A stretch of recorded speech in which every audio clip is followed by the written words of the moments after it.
सो जय Hind everyone. 12th पास जितने भी कैंडिडेट्स हैं उनके लिए एक नई अपॉर्चुनिटी यानी आईसीजी जीडीडीबी का फॉर्म तो आ ही चुका है, लेकिन अब जो इसका लास्ट डेट है वो है 25 फरवरी। अब 25 फरवरी तक कितने फॉर्म्स भरे जा चुके हैं और क्या ये फॉर्म डेट एक्सटेंड होगी या फिर total form up to date यानी लास्ट डेट तक कितने फॉर्म एक्सपेक्टेड भरे जा सकते हैं, कितना होगा कंपटीशन लेवल, ये इसका भी अंदाज़ा अभी ही हमें लग जाएगा।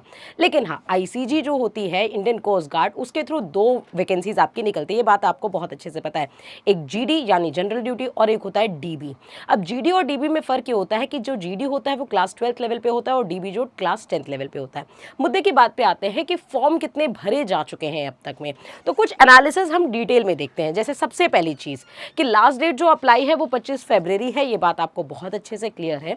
इसी के साथ साथ अगर हम बात करें कि अब तक कुल कितने फॉर्म भरे जा चुके हैं, फॉर्म भरने से होता क्या है बेटा, देखो जितने फॉर्म भरे जाएंगे उतने ही ज़्यादा एप्लीकेंट्स आएंगे और जितने ज़्यादा एप्लीकेंट्स आएंगे उतना ही ज़्यादा कॉम्पिटिशन लेवल बढ़ता है।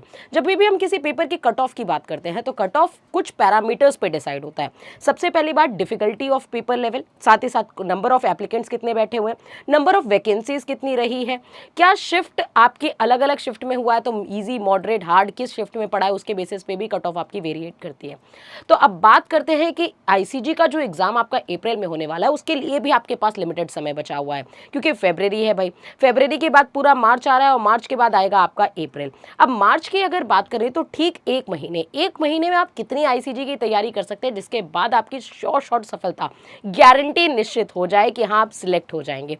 एक महीना भी अगर आप ढंग से यूटिलाइज कर ले अपनी सही स्ट्रैटेजी के साथ प्रिपरेशन में, तो वाकई में एक ना केवल आप पेपर क्वालिफाई बल्कि एक अच्छा स्कोर करके भी पेपर को क्लियर कर सकते हैं। लेकिन हाँ, आईसीजी का जो पेपर होता है उसके लिए डिफरेंट स्टेजेस पे आपको क्लियर करना होता है आपका एग्जाम। जैसे सबसे पहले आपका होता है रिटन का एग्जाम, रिटन के बाद आपका होता है फेज 2 जिसमें पीएफटी और जीडी आपकी होगी, मतलब अडेप्टेबिलिटी टेस्ट आपका होगा। उसके बाद थर्ड पे आता है मेडिकल और उसके बाद आती है आपकी फाइनल मेरिट लिस्ट। तो मुद्दे की बात पे आते हैं कि अब तक टोटल फॉर्म कितने अप्लाई हुए हैं। This is really very shocking कि टोटल फॉर्म अभी तक जो अप्लाई हुए हैं आपके वो 1,03,000 तक अप्लाई हुए हैं। दैट इज कि नंबर ऑफ फॉर्म्स का एप्लीकेशन बहुत ही कम हो रहा है। मुझे ये नहीं समझ में आ रहा कि वाकई बच्चे अपने आप को लेकर के आज की डेट में अवेयर ही नहीं है। अगर आप अपनी सोसाइटी में अपने अगल बगल 12th क्लास के बच्चों से पूछेंगे कि उनके पास क्या करियर ऑप्शंस हैं, तो वो अपने करियर ऑप्शंस को लेकर के भी अवेयर नहीं है। सेकेंड मोस्ट इंपॉर्टेंट थिंग बच्चा, आजकल हर बच्चा इंजीनियरिंग, डॉक्टरी या फिर एनडीए की बात कर रहा है। कुछ बच्चों को उस पर भी फोकस करना पड़ेगा कि अगर आप मीडियोकर किड हैं, यानी अगर आपकी एफिशिएंसी बहुत अच्छी नहीं है पढ़ाई में, तो ब्लाइंड ट्रस्ट किसी पे करने की ज़रूरत नहीं है और ब्लाइंड फेथ भी रखने की ज़रूरत नहीं है। करियर आपका है, आपको पैसे कमाने हैं और आपको सेटल्ड होना है। तो उसके लिए आपको अपना विजन एकदम क्लियर करना पड़ेगा कि आपके पास मल्टीपल अपॉर्चुनिटी है जिसके लिए आपको खुद को अवेयर करना चाहिए। और इंडियन कोस्ट गार्ड की ये जो वैकेंसी है जिसमें आपको अच्छी खासी सैलरी भी मिलेगी और एक अच्छा खासा रेपुटेशन और ऑरा भी मिलेगा, तो मुझे लगता है आपको इसमें ध्यान देना चाहिए। और फॉर्म की जो लास्ट डेट है वो आपकी 25 फरवरी है, तो काफी कम फॉर्म हुए अप्लाई हुए, राइट। लेकिन अब क्या है, एक्सपेक्ट ये किया जा रहा है कि 25 फरवरी तक जो है आपके एप्लीकेशन फॉर्म्स जो हैं वो ज्यादा से ज्यादा बढ़ करके 1,25,000 तक में डन हो जाएंगे।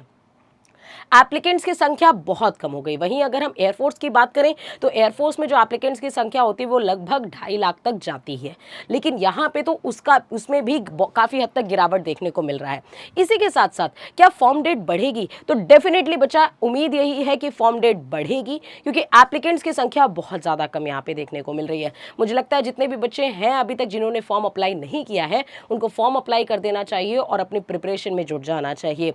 साथ ही साथ जिन बच्चों ने फॉर्म अप्लाई कर दिया है, जिनको गोल है, जिनका एम है अगले बार वर्दी लेने का, उनके लिए बैचेस भी आ चुके हैं। उन बैचेस में एनरोल करिए ताकि आप एक सही जगह सटीक तैयारी के साथ अपने एम को फोकस कर सकें। तो I hope you got all the information. Till then, जय हिंद, जय भारत एंड टेक केयर।